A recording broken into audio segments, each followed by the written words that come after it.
Good morning, everyone. Welcome back to Weather on the Go, all your weather coverage. We have multiple rounds of severe weather today through this upcoming weekend. Then we'll look ahead to the Mother's Day forecast update with temperature and precipitation trends through this weekend. And then the long range weather forecast later on in today's video will break down the late May weather pattern as well.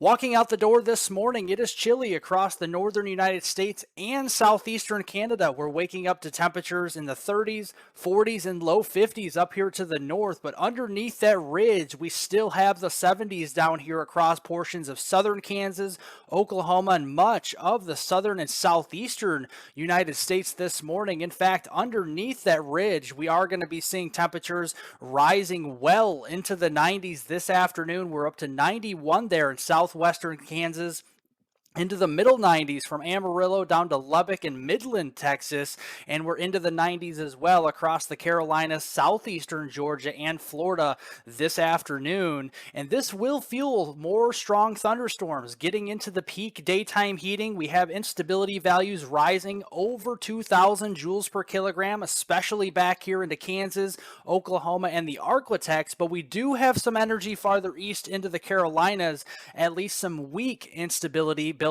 for some severe weather. So across the Carolinas, there is a marginal to slight risk for severe storms across eastern North Carolina, and then we also have a slight risk as well. And we also do have a slight risk back to the west across Kansas into northern Oklahoma. That is the main area of focus for severe weather this afternoon. So definitely the high impacts will be across these areas. But if you like detailed weather breakdowns on North America, including southern Canada, the United States, and the tropics, now is the time to press the subscribe button down below. I definitely appreciate it. And it's also very important to press the like button down below, the thumbs up button. It helps to get all of this weather information out to as many people as possible. So I do appreciate you pressing the like button as well. But moving ahead to today, the big concern is big hailstorms across central Kansas into northwestern Oklahoma. That's that 15% hatched area for hail in this Central Plains vicinity. And we have the potential for a couple of isolated tornadoes. The tornado threat lines up from western Nebraska, northeastern Colorado through central portions of Kansas and northern Oklahoma. Later on today, one or two of the storms could be rotating, could be producing a couple of tornadoes. So looking at the noon time frame, we have a complex of storms starting to fire up back here into southern Nebraska, far northern Kansas. These initial storms could be capable of producing a couple of tornadoes, but also the big, large hailstones over 2 inches in diameter. But as we go through the evening hours, 6 o'clock, we'll see a couple more storms develop back here into western Nebraska. Those could pose a risk for tornadoes and very large hail. And then we have the main mode across central portions of Kansas, producing some tornadoes and large hail as well as the threat for damaging winds. And then across the Gulf Coast from Texas through Louisiana and then over here to the Carolinas, we can't rule out a few strong to severe storms, but the main mode across these regions will be damaging winds and large hail through this evening. Getting into the overnight hours, we turn our attention into eastern Kansas with that complex of storms diving to the south and east, producing more large hail, damaging winds, and still the potential of a tornado or two overnight. And then more storms will develop farther north near the warm front across portions of eastern Nebraska into far northeastern Kansas. These will likely be more elevated, producing some hail up here, and more elevated storms underneath that down toward the Houston metroplex, producing some hail and very heavy rain through your Wednesday morning commute. And then as we go into Wednesday, we're going to be watching a parent trough over here in toward the desert southwest lift up on Thursday across the western Great Plains and turn negatively tilted. And usually when you see a negatively tilted trough and these dew points rising into the 60s on Wednesday and into Thursday, along with a dry line, that does set up the potential for more severe storms. So looking ahead to your Wednesday timeframe, the severe storm threat will actually be much farther west than we have seen at the majority of this spring season. The slight risk extends up here into southeastern Montana, eastern Wyoming, getting into western South Dakota here, western Nebraska, getting into Colorado, western portions of Kansas, and down into the Texas and Oklahoma panhandles. So definitely across the high plains, and it does include the potential for tornadoes. We have a 5% outline of tornadoes, especially into eastern Wyoming, western South Dakota, western Nebraska, into northeastern Oklahoma, but the tornado threat could extend as far south as the Amarillo, Texas region on Wednesday. So timing this out, 1 o'clock in the afternoon on Wednesday, fairly quiet. We got a couple of thunderstorms to worry about down here across coastal Texas, getting in toward the Arklatex, maybe just some damaging winds and large hail, nothing to be too concerned about. Getting into the peak daytime heating, 7 o'clock, 8 o'clock on your Wednesday evening, we're watching the parent trough start to lift up across the front range of the Rockies and out across the high plains, and as it does so, it will be interacting with some very unstable conditions in the environment, so we will be seeing scattered supercells developing, posing the risk for tornadoes, damaging winds, and large hail. That continues to evolve into a complex of storms across Wyoming, getting into western Dakotas, down into western Nebraska, and perhaps as far south as northwestern Kansas after midnight going into Thursday morning, and that will lift all the way up into the upper Midwest across North Dakota, southern Minnesota, northern Iowa as we go into 7 a.m. on your Thursday for your Thursday morning commute. And by this time, these storms will be raining themselves out, but probably producing some hail up here with some elevated storms by your Thursday morning. And then even as we go into Thursday, as that trough kicks up across the central and northern plains, turns negatively tilted, we have a slight risk for severe storms covering South Dakota, southwestern Minnesota, western Iowa, getting into much of Nebraska, eastern Kansas, northwestern Missouri, and down here into northern parts of Oklahoma. And there's also the outside chance of some significant severe weather across eastern Kansas and northern Oklahoma on Thursday as well. So that will be something to note. But going through Thursday early afternoon, the main low pressure system on up here into the northern high plains, and with the cold front and dry line extending farther south, we'll have to watch the lifting mechanism for storms as this dry line interacts with more unstable air in the environment. We're going to fire up some supercell thunderstorms through the peak daytime heating on Thursday, 7 o'clock time frame, and these will continue to push farther to the east across the Omaha region, Des Moines, Iowa, getting down through the Kansas City region perhaps overnight on Thursday going into Friday morning. This is 1 o'clock in the morning. We're still probably seeing some storms producing large hail and damaging winds.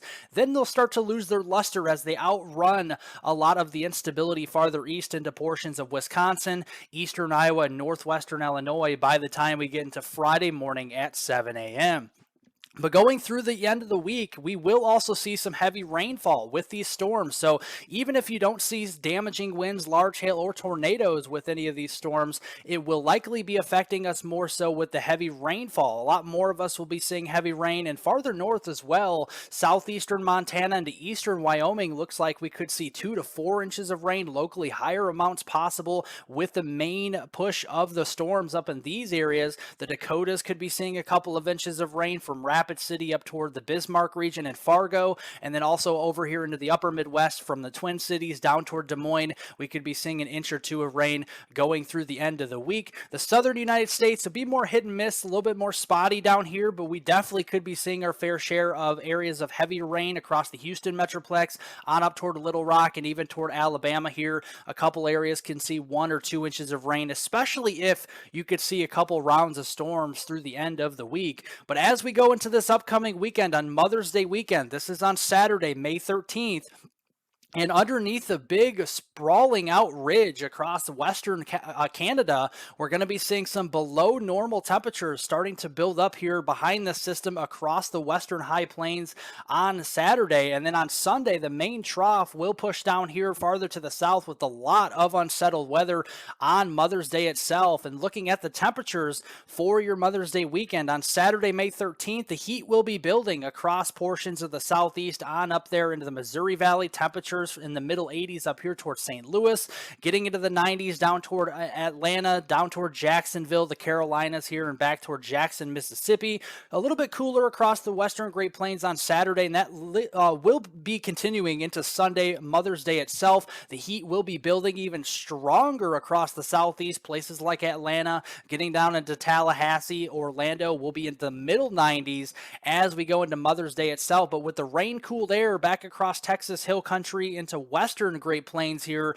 we'll be seeing temperatures for highs in the 60s and 70s going into your Mother's Day itself. So tracking the rain for Mother's Day weekend, the main low pressure system will be up here into southwestern Minnesota by Saturday afternoon. Around this low pressure system, some showers, some thunderstorms, maybe a stronger storm or two, but I think the heaviest of the rains will be falling into eastern New Mexico, the Texas Panhandle, and down here in toward the Rio Grande Valley Saturday afternoon. That continues in the very same areas here across the Midwest and also the Southern Plains Saturday night. That also continues into Sunday afternoon on Mother's Day. Relentless rainfall across portions of the Southern Plains, and that really continues even into Sunday night as well through May 14th. So definitely seeing our fair share of heavy rainfall, but beneficial rains across the Southern Plains. And in fact, these rainfall amounts could be adding up in a big way. So from Amarillo down to Lubbock, and then even down toward the San Angelo region, the Rio Grande Valley here,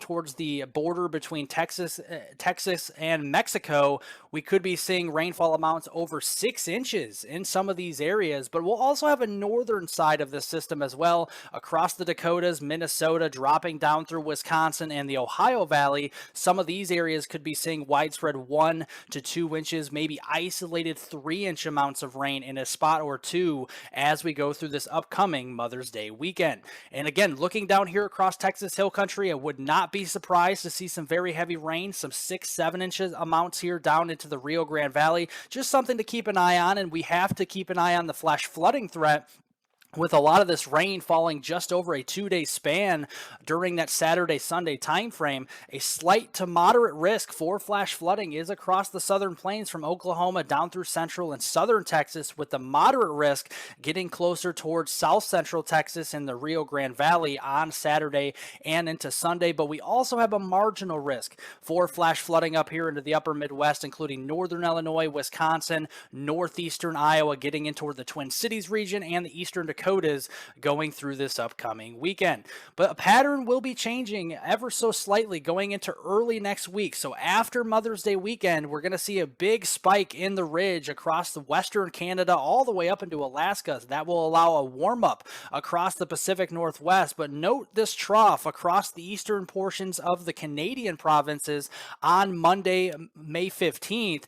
As we go into the middle of next week on Wednesday, May 17th, we're going to see that trough start to dive farther south into the Great Lakes, the Northeast, and the Midwest here, bringing below normal temperatures likely across the eastern 2/3 of the country. Meanwhile, the western side of Canada and the Pacific Northwest of the United States will be warming up in a big way through the middle of next week. So timing this out here, that Monday, May 15th time frame across the Rockies will be unsettled, so we'll see some cooler temperatures, but we will be heating up across Western Canada and the Pacific Northwest. Lots of 70s and 80s out here. We also, for the time being, have some heat building on Monday across the Southeast. Temperatures will be into the 90s, but watch to the north on Tuesday. We see the cooler temperatures starting to poke farther south into the Great Lakes and into the Ohio Valley. Temperatures for highs into the 50s and 60s up here, especially the northern Great Lakes, getting into Ontario and Quebec, Canada on Tuesday, and then moving even farther south, we only have highs into the 50s over here across interior New England, getting through the Great Lakes, the Ohio Valley, and the upper Midwest. As we get into Wednesday, much of the warmer air will be farther south across portions of the Southern Plains and the Southeast, and then the building heat across portions of British Columbia, Alberta, and Saskatchewan, Canada, and as well as the Pacific Northwest as we get towards the middle of next week on Wednesday, May 17th.